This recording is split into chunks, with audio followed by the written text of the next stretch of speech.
Welcome, my friend, to Next Level Change Success. I'm Therese, a change strategist and practitioner with over 20 years of experience designing and delivering impactful change programs across various industries.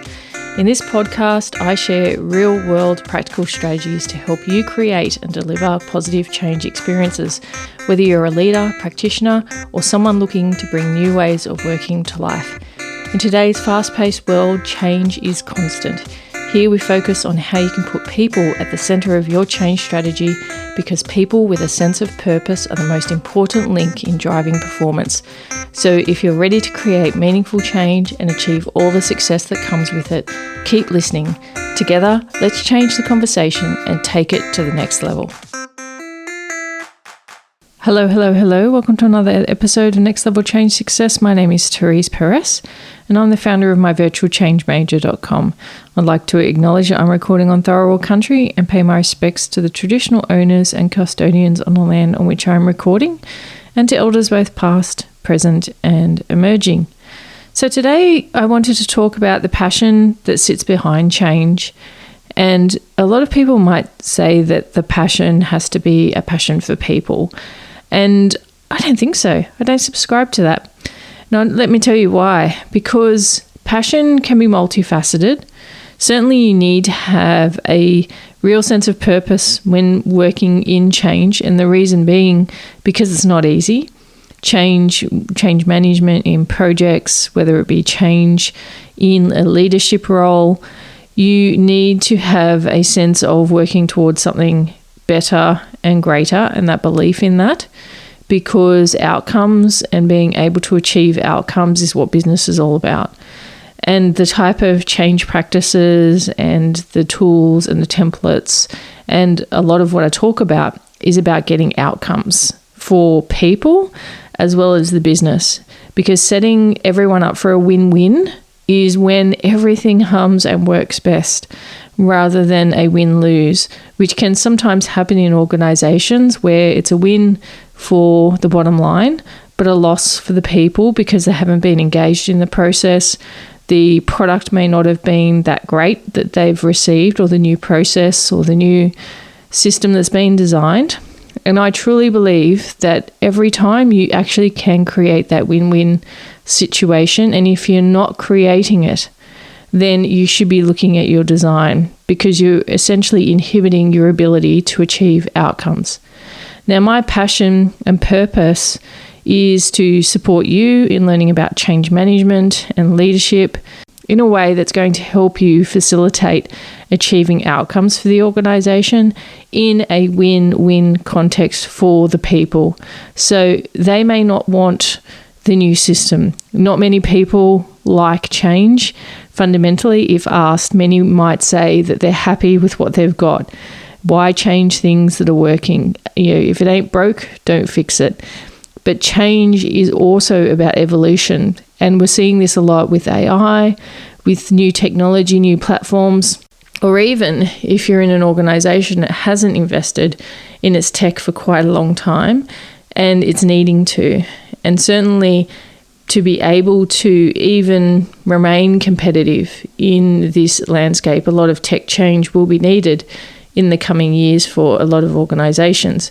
So sometimes change isn't necessarily what people who are impacted think they need, but essentially the evolution and the waves of change just keep coming through.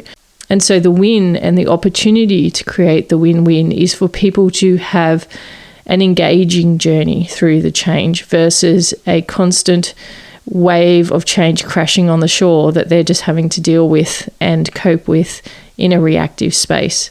So I'm all about ensuring that change all of a sudden comes into the DNA of organizations, or even of your team. If you're a leader of a team, it's very, very relevant that you start to consciously talk to the team about change, how you can respond to change better, how does the team get on board with it, how do you have your team be able to flex in light of changes coming through.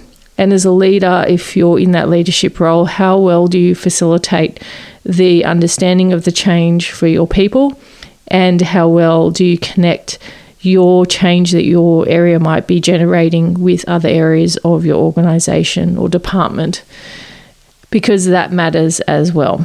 So when we think about change, and this is why I have that sense of purpose every time I record one of these podcast episodes, or every time that I run one of my courses, and the reason I do it is because I think that change skills are something that doesn't just sit in a project environment. It's something that every single leader, every subject matter expert, whether you're in corporate services, whether you're in the front line, everyone needs these skills and understanding of how they can adapt to change that comes through, how they can connect in a leadership team regarding change, and how change can be seen as a constant evolution versus something that happens to people. There's a lot that we can, within an organizational ecosystem, control. And when I talk about the change ecosystem, there are elements of an organization that actually sit within the organization's infrastructure. So therefore, it can be controlled. And if you're looking to ensure that change is in the DNA of your organization, then you're looking at not just the skills, but also the infrastructure that supports change or inhibits change. It'll either create change capacity, or it will restrict change capacity to the point where people are overwhelmed and then burnt out.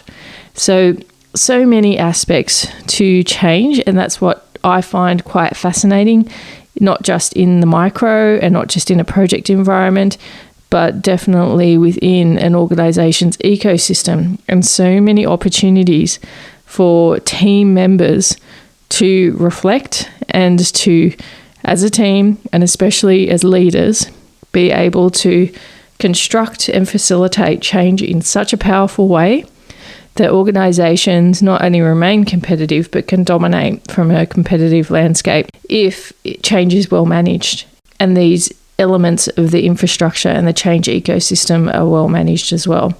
And so I always found that, yes, I absolutely have a sense of passion about people. And then what does that really mean? For me, I've always said that in organizations, people are its greatest asset. I think that people are undervalued. The danger that a lot of leaders have, especially in this AI landscape, is thinking that technology can replace people. It absolutely can't.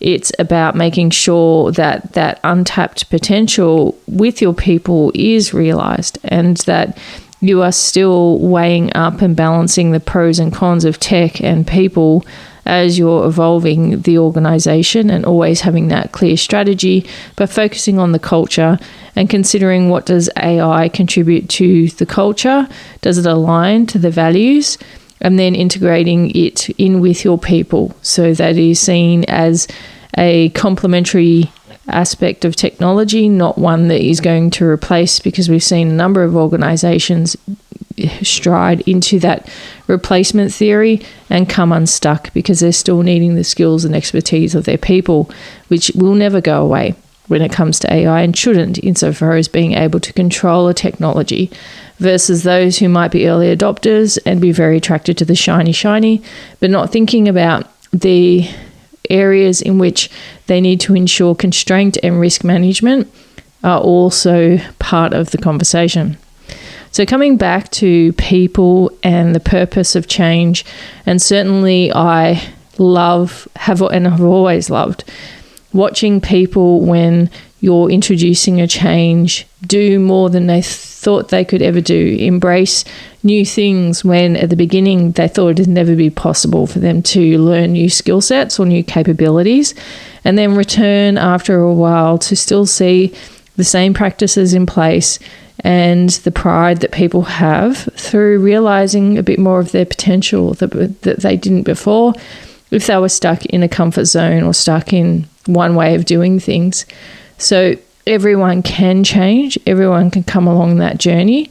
Part of it is from a people perspective and a passion perspective, and a sense of purpose that you want to have the energy to be able to support, not carry, but certainly support the people through that change, and ensure that the technology, the policy, the processes that you're introducing support the people, and thus creating a win-win environment. So as I've said before, and if you've been listening to this podcast for a while, first of all, I'll say thank you.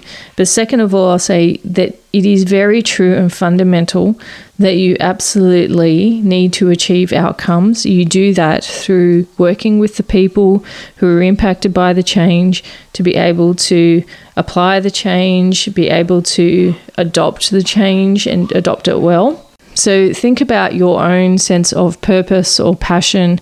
Where does it lie? Does it sit with people? Does it sit with teams? Does it sit with the purpose of your organization? Is it about achieving and doing well? If you're a high achiever, sometimes achievement is something that you value highly. Being able to progress things is a good positive feedback for you. So think about what drives you, because when thinking about change and how it works, it's not just people, it's about achieving the outcomes, it's about being efficient. I place a huge amount of value on efficiency, and thus why in some of my Changing Projects course, I talk about ensuring you're capturing the lessons at the end so that others can learn from what you've tried before, that you can gauge and ensure that you document certain aspects of your change because it will be beneficial for others to learn from. And that's all about efficiency, continuous improvement, and certainly the change journey lends itself to that, which is why I find it so interesting. It's why I find I'm so passionate about it. And I have been reflecting upon this recently in regards to the Changing Projects course and just generally my virtual change manager, and just sitting with and reflecting as to why it is that I record this podcast every week and dedicate my time to this. And the reason I do it is because this is such a great skill set for anyone to have. And on that note, if you're interested in learning about Changing Projects, I'm about to run that course. So certainly go to my virtual change manager, sign up for the Changing Projects priority list, and we'll be running that course soon. You'll be notified soon when the doors start to open if you're on that list. And just remember that change matters because people matter. And in your change, the question to ask is, have I created a win-win here with the project and with the people it's impacting? And if I haven't, how do I do that so that everyone can achieve the outcomes that you're working so hard to realize? Have a great day. Thanks for listening.